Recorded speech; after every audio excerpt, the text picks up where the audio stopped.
আমি আর আপনি প্রতিদিন রাতে এক রুমে থাকতাম। কিন্তু মাঝে মধ্যে প্রায় লক্ষ্য করতাম আবু গভীর রাতে ঘুম থেকে উঠে অন্ধকারে কোথায় যেন চলে যেত। আবার 2 থেকে 3 ঘন্টা পর সেখান থেকে এসে চুপি চুপি করে আমার পাশে শুয়ে পড়ত। কিন্তু যখন আপু আমার পাশে এসে শীত তখন আপুকে খুব পরিশ্রমী এবং ক্লান্তির মনে হতো। মনে হচ্ছে কোনো পরিশ্রমের কাজ করে এসেছি। একদিন আমি ঘটনাটি রহস্য জানার জন্য আপু যখন গভীর রাতে অন্ধকার রুম থেকে বেরিয়ে যায় তখন আমি সেই ঘটনা রহস্যই জানার জন্য আপুর পিছন পিছন গেলাম। আমি দেখতে পেলাম আপু আস্তে আস্তে করে বাড়িওয়ালা রুমে প্রবেশ করেছে। তারপর আমি ভাবলাম, দেখি আপু বাড়িওয়ালার সাথে কি করে, তাই ঘটনাটি জানার জন্য দরজার পাশে কান পেতে দাঁড়িয়ে রইলাম। একটু পর যা শুনতে পেলাম তা শুনলে বন্ধুরা তোমাদের মাথা গরম হয়ে যাবে। বন্ধুরা, গল্পটি অনেক ইন্টারেস্টিং। আশা করি তোমরা পুরো গল্পটা শুনবে, তবে গল্পটি শোনার পূর্বে বন্ধুরা তোমাদের নিকট আমার ছোট একটা অনুরোধ, তোমরা দয়া করে আমার চ্যানেলটি সাবস্ক্রাইব করে আমাকে সাপোর্ট করবে। হ্যালো বন্ধুরা, আমি নূরজাহান নূর। কেমন আছো তোমরা সবাই? আমি আবারও চলে আসলাম তোমাদেরকে মজা দেওয়ার জন্য আর একটি নতুন গল্প নিয়ে। আজকে গল্পটি আমার নিজের বাস্তব জীবনের একটি গল্প। বন্ধুরা, বর্তমানে আমার বয়স 30, তবে আজকে আমি তোমাদেরকে যে গল্পটি বলব তখন আমার বয়স ছিল 15। ছোটবেলা থেকেই আমাদের বাবা মারা যায়।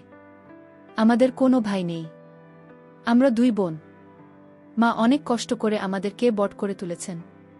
কিন্তু দুঃখের ব্যাপার হলো, যখন আমার বয়স 12 কি 13 হবে এবং আমার বড় বোনের বয়স 15 থেকে 16 হবে, তখন আমার মা ও মারা যায়।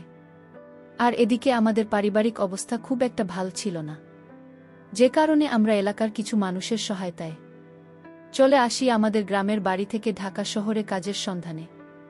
আমার বড় বোনের নাম শিমুল। আমি আর শিমুল আপা আমাদের এলাকার এক আত্মীয়র বাসায় এসে উঠলাম। কিন্তু ঢাকা শহর, কেউ কাউকে এক বেলা খেতে দেবে, কিন্তু থাকার স্থান দিবে না, দেওয়াটা কষ্টকর হয়ে যায়। ঢাকা শহর আজব শহর। মানুষের বসবাসের জন্য সামান্যটুকু জায়গা দিবে, এটা কেউ চাইলেও দিতে পারে না, কারণ এখানে বসবাসের জায়গা খুবই সীমিত। আমি এবং আমার বড় আপু শিমুল আপুকে নিয়ে আমাদের এই আত্মীয়ের বাসায় খুব কষ্ট করে 2 দিন রইলাম। 2 দিন থাকার পর আমরা কি করব বুঝতে পারছি না। আমাদের হাতে তখন অল্প কিছু টাকা ছিল, যা দিয়ে আমরা কোনো রকম চলতে পারতাম। কিন্তু বাসা ভাড়া নেওয়ার মতো টাকা আমাদের কাছে ছিল না তখন। আমি আর শিমুল আপু খুব চিন্তায় পড়ে গেলাম। চিন্তা করতে করতে আমরা একটা বাসা খুঁজছি, যাতে কিছুদিন পরে আমরা কিছু করে টাকা পয়সা দিতে পারি, এমন একটা সুবিধার বাড়িওয়ালা খুঁজতেছিলাম। আর এদিকে আমার বড় বোন শিমুল আপু একটি গার্মেন্টসের চাকরি পেয়েছে। আমাদের এলাকার এক আত্মীয়ের মাধ্যমে তিনি গার্মেন্টসের চাকরি পেয়েছেন। বদলাপুর চাকরি পেয়েছেন, ঠিক আছে, কিন্তু আমি কি করব, আমার বয়স তো কম। তাছাড়া আমি ছোট মানুষ, আমাকে তো আর গার্মেন্টসে নেবে না। যাই হোক, আমি মাস 2 এভাবে রইলাম। আর এদিকে আমার বড় বোন চাকরি পাওয়ার সুবাদে এমন একজন বাড়িওয়ালা পেয়েছিলাম, যাকে আমরা 1 মাস পরে টাকা দিয়েছিলাম। প্রথম ভেবেছিলাম বাড়িওয়ালা লোকটি অনেক ভালো, কারণ আমাদের বিপদের সময় সে অনেক হাল ধরেছে, আমাদেরকে অনেক সহায়তা করেছে। যাই হোক, বাড়িওয়ালার 2 ছেলে 1 মেয়ে, তাদের সবাইকে বাড়িওয়ালা বিয়ে দিয়ে দিয়েছে। আর বাড়িওয়ালার বউ মারা গিয়েছে অনেক আগেই। কিন্তু বাড়িওয়ালা যে একটা ভয়ঙ্কর কাজ করবে, তা আমি কখনো কল্পনাও করতে পারিনি। আমার বড় বোন শিমুল আপু ইদানিং তাকে খুব রোমান্টিক মনে হচ্ছে। কিন্তু আপুকে কেন এরকম রোমান্টিক মনে হচ্ছে তা কিন্তু আমি কিছুতেই বুঝতে পারছি না। আমি আর আপু একদিন একসাথে শুয়ে রইলাম রাতে, কিন্তু মধ্যরাতে কিসের জেন সন্দেহে আমার ঘুম ভেঙে যায়। ঘুম থেকে উঠে দেখি আপু আমার পাশে নেই। আপু আমার পাশে নেই। এ অবস্থা দেখে আমার ভিতরটা কেঁপে উঠল। মনে মনে ভাবতে লাগলাম, কোথায় গেল আমার আপু। আমাদের কিছু ঘর, নিজের রুম সহ খুব ভালো করে সব জায়গায় খুঁজলাম, কিন্তু কোথাও আপুকে পেলাম না। শুয়ে শুয়ে মনে মনে চিন্তা করতে লাগলাম, তাহলে আপনি গেল কোথায়। রাত যখন 3টা থেকে 4টা বাজে, তখন আমি দেখতে পেলাম আপু কোথায় থেকে যান আমাদের রুমে প্রবেশ করছে। আপু আসতেই আমি জিজ্ঞেস করলাম, আপু কোথায় গিয়েছিলেন এত রাতে? আমি তোমাকে অনেক জায়গায় খুঁজছি, কিন্তু পাই নাই। কোথায় গিয়েছিলে আপু, বলো না। আপু কোনো কথা না বলে একবারে চুপ করে রইল। চুপ করে শুয়ে পড়ে ঘুমিয়ে পড়ল। আর এদিকে আমি মনে মনে চিন্তা করতে লাগলাম, আমার আপু তো এমন ছিল না। হঠাৎ করে আপুর কি হয়ে গেল? আমার আপু দেখতে অনেক সুন্দরী, অনেক সুশ্রী। আমার আপু অনেক স্মার্টও বটে। পরের দিন সকালে উঠে আপু একবারে রেডি হয়ে আবার গার্মেন্টসে কাজের উদ্দেশ্যে চলে গেল। আর আমার বয়স কম হয়, আমি তো আর গার্মেন্টসের চাকরিতে ঢুকতে পারছি না। কিন্তু মনে মনে ভাবছি, আমার বোনের উপর আর কতদিন চলব? আমার একটা কিছু করতে হবে। তাই আমি একটা চাকরি খুঁজতে শুরু করি। খুঁজতে খুঁজতে আমি একটা চাকরি পেয়ে যাই, একটি কারখানার প্যাকেজিংয়ের কাজ। যাই হোক, এভাবেই চলছিল আমাদের জীবন। কিন্তু আমাদের সবকিছুই স্বাভাবিক ছিল, সবকিছুই ঠিক ছিল। কিন্তু একটি জিনিসেই আমার বিবেককে বারবার বাধা দিতে শুরু করল। আর তা হল, আমরা যে রুমে থাকতাম, সেই রুমটাতে আমি আর আমার আপু একসাথে থাকতাম। কিন্তু রাত যখন গভীর হতো তখন আমি ঘুম থেকে উঠে দেখতাম প্রায় প্রায় আপু আমার সাথে আমাদের বিচারে নেই। মনটা তখন খুব খারাপ হয়ে যেত। এ ব্যাপারে আপুকে জিজ্ঞেস করলে আপু কোনো কিছু বলতো না। ব্যাপারটা আমার কাছে খুব রহস্যজনক মনে হলো। যেখানে আমার নিজের আপন বড় বোন রাতের অন্ধকারে কোথায় যায়, আমি ঘুম থেকে উঠে দেখি আমার পাশে নেই। একদিন আমি ভাবলাম আপু কোথায় যায়, কি করে, এই রহস্যটা আমাকে জানতেই হবে। আমি একদিন ভাবলাম যে আজকে সারারাত ঘুমাব না, কিন্তু ঘুমের ভান ধরে পড়ে রইব।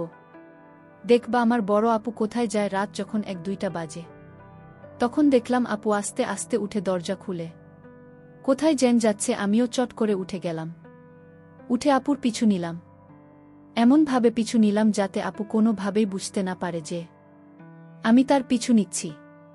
আমি দেখতে পেলাম আপু আস্তে আস্তে করে আমাদের বিল্ডিংয়ের 4 তলায় গেল। আমি ভাবলাম আপু 4 তলায় কি করে? এখানে তো বাড়িওয়ালার থাকে, আর বাড়িওয়ালার বাসায় তো কেউ নেই। বাড়িওয়ালা শুধু একলা ছেলে মেয়ে সবাইকে বিয়ে দিয়েছে। তার বয়স প্রায় 55 থেকে 60-এর মতো হবে। বাড়িওয়ালার বয়স যদিও একটু বেশি, কিন্তু সে দেখতে এখনো অনেক শক্তিশালী পুরুষের মতো। আর তাছাড়াও বাড়িওয়ালা শরীরের প্রতি খুব কেয়ার করে। তাদের কোনো অভাব নাই তো, যে কারণে শরীর স্বাস্থ্যের প্রতি তারা প্রচুর যত্নশীল হয়। আমি দেখতে পেলাম আপু আস্তে আস্তে করে বাড়িওয়ালার যে রুমে থাকে সে রুমে প্রবেশ করে গেল। কিন্তু আমি একটা জিনিস দেখে খুব আতঙ্কিত হয়ে গেলাম। বাড়িওয়ালার রুমের দরজা ভেতর থেকে লাগানো ছিল না। তাহলে কি প্রতিদিন ও সেখানে যেত? ভাবতেই মনের ভেতরটা ফুপিয়ে কেঁদে উঠল। আপু সরাসরি বাড়িওয়ালা রুমের ভিতর ঢুকে গেল। ঢুকে গিয়ে আস্তে আস্তে করে দরজা ভিতর থেকে লাগিয়ে দিন। আমি খুব সাবধানতার সাথে আস্তে আস্তে বাড়িওয়ালার দরজার সামনে গিয়ে কান পেতে শোনার চেষ্টা করলাম সেখানে কি হচ্ছে। আপু সেখানে কি করে, কি হচ্ছে সেটা জানার জন্য আমি সেখানে কিছুক্ষণ কান পেতে দাঁড়িয়ে রইলাম।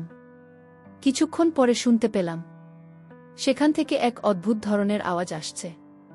যে আওয়াজটা শুনে আমার সমস্ত গায়ে শিহরিত হয়ে উঠল। বাড়িওয়ালার সাথে আপুর এরকম অবস্থা দেখে আমার খুব খারাপ লেগেছিল। কিন্তু রুমের ভিতরে কি হচ্ছে আর এরকম অদ্ভুত আওয়াজ আমি কখনো শুনি নাই। এরকম অদ্ভুত আওয়াজ কেন হয় আমি কিছুতেই বুঝতে পারি নাই। এভাবে প্রায় 10-15 দিন আপুকে লক্ষ্য করলাম সেখানে বাড়িওয়ালা রুমে যায়। যাওয়ার সাথে সাথে কি রকম একটা অদ্ভুত আওয়াজ আসে। তারপর একদিন আমি মনে মনে ভাবলাম আমাকে সেই রহস্য খুঁজে বের করতে হবে। আপু সেই রুমে গিয়ে কি করে, আর কেনই বা 60 মধ্য একজন বয়স্ক লোকের সাথে আপু কি করে, ঘটনার রহস্য জানার জন্য একদিন আমি কৌশলে বাড়িওয়ালার রুমের খাটের নিচে গিয়ে বসে থাকি। আর আপুকে বললাম, আপু আমি আমার এক বান্ধবীর বাসায় বেড়াতে যাচ্ছি। আজকে মনে হয় আমি আর আসতে পারবো না। রাত যখন 1-1টা বাজে তখন লক্ষ্য করলাম আমার আপু বাড়িওয়ালার এখানে আসছে। আপু বাড়িওয়ালার এখানে আসতে বাড়িওয়ালা আপুর সাথে এমন বাজে আচরণ করা শুরু করল, যা দেখে আমার 2 চোখ মুছে যাওয়ার মতো অবস্থা হলো। কিছুক্ষণ আমি অপেক্ষা করলাম। অপেক্ষা করার পর আমি আমার নিজেকে আর কন্ট্রোল করতে অসহনীয় হয়ে গিয়েছিলাম। কাঠের নিচ থেকে আমি বেরিয়ে আসলাম। আমাকে দেখে আপু এবং বাড়িওয়ালা দুজনেই চমকে গেল। তারা দুজনেই যেমন চরম লজ্জায় পড়ে গেল। আমি আপনাকে বললাম, আপু তুমি আমার বোন হয়ে এই ৬০ বছরের একটা বন্ধুর সাথে তুমি এরকম কাজ করতে তোমার লজ্জা করল না? বাড়িওয়ালা এবং আপু দুজনে আমার সামনে মাথা নিচু করে রইল।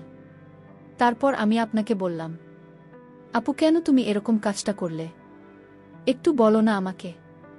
দুনিয়াতে কি তোমার ছেলে মানুষের অভাব ছিল?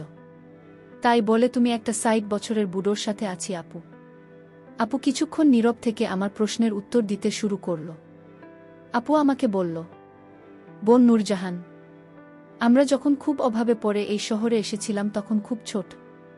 তখন এই লোকটা আমাকে অনেক হেল্প করেছে, যার প্রতিদান দেওয়ার জন্য আমি প্রতিদিন তার এখানে আসতাম। কিন্তু আস্তে আস্তে কখন যে কোনো সময় আমি তার প্রেমে পড়ে যাই। আমি তাকে ভালোবেসে ফেলি, তা নিজেও বলতে পারি না। এক পর্যায়ে আমরা বিয়ে করেনি বোন, আমরা এখন স্বামী স্ত্রী। কিন্তু এই সমাজকে বুঝতে দেই না।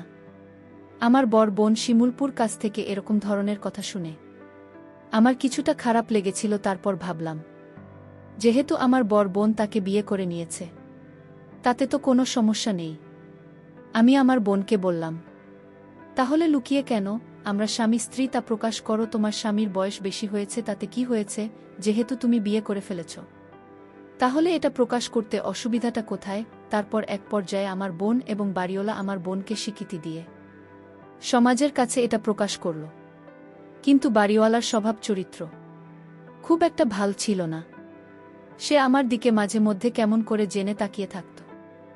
আর সবচেয়ে বড় কথা হলো, যখন আমার আপু তাদের বিয়ের কথা প্রকাশ করে, তখন থেকে আমি আপনাদের বাসায় থাকি। আর আমার দুলাভাই আমার দিকে প্রায় প্রায় জেগে থাকত। আমাকে লুকিয়ে লুকিয়ে দেখার চেষ্টা করত। আপুর বিয়ে হওয়ার পর আপু গার্মেন্টসের চাকরি করে না, গার্মেন্টসের চাকরি টোটাল ছেড়ে দিয়েছে। আমাকে কোনো কিছু করতে দেয় না। দুলাভাই আমাদের ফ্যামিলির সমস্ত খরচ বহন করে। একদিন যখন আমি ঘুমিয়ে রইলাম, গভীর রাতের লক্ষ্য করলাম কেউ আমার সাথে খারাপ কিছু করার চেষ্টা করছে। প্রথমত আমি ভাবছিলাম সেটা আমি স্বপ্ন দেখছি, কিন্তু যখন বিষয়টি আরও জটিল হতে শুরু করল, তখন আমার ঘুম ভেঙে গেল। আমি অনেক জোরাজুরি করার চেষ্টা করছি ছোটার জন্য, কিন্তু কোনোভাবেই ছুতে পারছিলাম না। মনে হচ্ছিল যেন আমার উপর ক্ষুধার্ত বাঘের মতো আক্রমণ করেছিল। শেষ পর্যন্ত অনেক পরিশ্রম করে আমি তার কাছ থেকে নিজেকে ছাড়িয়ে নিয়ে আমার রুমের বাতি অন করতে দেখলাম। সে তো আর কেউ নয়, সে আমার বর বোনের স্বামী, অর্থাৎ আমার দুলাভাই। 60 বছরের মধ্যে একটা লোকের যে এত পাওয়ার, এত শক্তি, তা যদি তার সাথে আমি ঘনিষ্ঠ না হতাম, তাহলে কখনো কল্পনাই করতে পারতাম না। অবশেষে আমার দুলাভাই আমার উপর যে অন্যায় অত্যাচার জুলুম করেছিল, প্রথমত ভেবেছিলাম সেটা আমার কিছু হবে না, কিন্তু 2 থেকে 2.5 মাস পর আমি অনুভব করতে পারলাম যে আমি সন্তান সম্ভবা। বিষয়টি যখন আমি জানতে পারি, তখন আমার খুব খারাপ লেগেছিল। আমি কি করব কিছু খুঁজে পাচ্ছিলাম না। তারপর আপুর কাছে বিষয়টি পরিষ্কার করে খুলে বলি, আপু দুলাভাইকে অনেক বকাবকি করে, অনেক তিরস্কার করার পরে আপনি যেই সিদ্ধান্ত নিল যে দুলাভাইয়ের সাথে আমাকে বিয়ে দিবে, আর তা না হলে সন্তানের কি হবে? সন্তানের এমন এক পর্যায়ে গেল যেখানে যদি সন্তানটাকে আমি নষ্ট করে ফেলি, তাহলে আমার জীবনের হুমকি হয়ে দাঁড়াবে। ডাক্তারের কাছে পরামর্শ নিলে ডাক্তার বলল, এটা নষ্ট করার কোনোভাবে উচিত না। তারপর আপনি নিজের থেকেই আমার দুলাভাইকে বিয়ে দিয়ে দিন। হয়ে গেলাম বনে বনে সত্যি। বন্ধুরা, এখন আমি আর আমার বোন মিলে খুব ভালোই আছি। বন্ধুরা, যদিও আমার দুলাভাই প্লাস জামা একটু বয়স বেশি, তারপরেও আমাদেরকে তিনি খুব সুখে রাখেন। বন্ধুরা, তোমরা সকলে আমার জন্য দোয়া করবেন। পরিশেষে আমি তোমাদেরকে বলব, বন্ধুরা, এই পৃথিবীতে হাজার হাজার কোটি কোটি লোক আছে। তাদের মধ্যে কোনটা মুখ আর কোনটা মুখোশ তা চিনা খুবই কঠিন। আর এমন কিছু ঘটনা এ পৃথিবীতে ঘটে যা সাধারণত স্বাভাবিক কোনো মানুষ মেনে নিতে খুবই কষ্ট হয়। আর আমার ক্ষেত্রেও তাই হয়েছিল। তারপরেও ভাগ্যের পরিহাসে মেনে নিতে বাধ্য হয়েছিলাম। বন্ধুরা, আজকে এই পর্যন্তই। আবারও আসব তোমাদের মধ্যে নতুন কোনো ভিডিও নিয়ে। ভিডিওটি যদি তোমাদের ভালো লাগে তাহলে একটি লাইক দাও। প্রতিদিন আমি তোমাদেরকে একটা করে নতুন গল্প উপহার দেব, তাই তোমাদেরকে অনুরোধ করে বলছি, তোমরা যদি এরকম ধরনের ইন্টারেস্টিং গল্প পেতে চাও, তাহলে দয়া করে আমার চ্যানেলটি সাবস্ক্রাইব করো। পরিশেষে তোমাদের সকলের সুস্বাস্থ্য কামনা করি। ভিডিওটি দেখার জন্য তোমাদের সকলকে অসংখ্য ধন্যবাদ।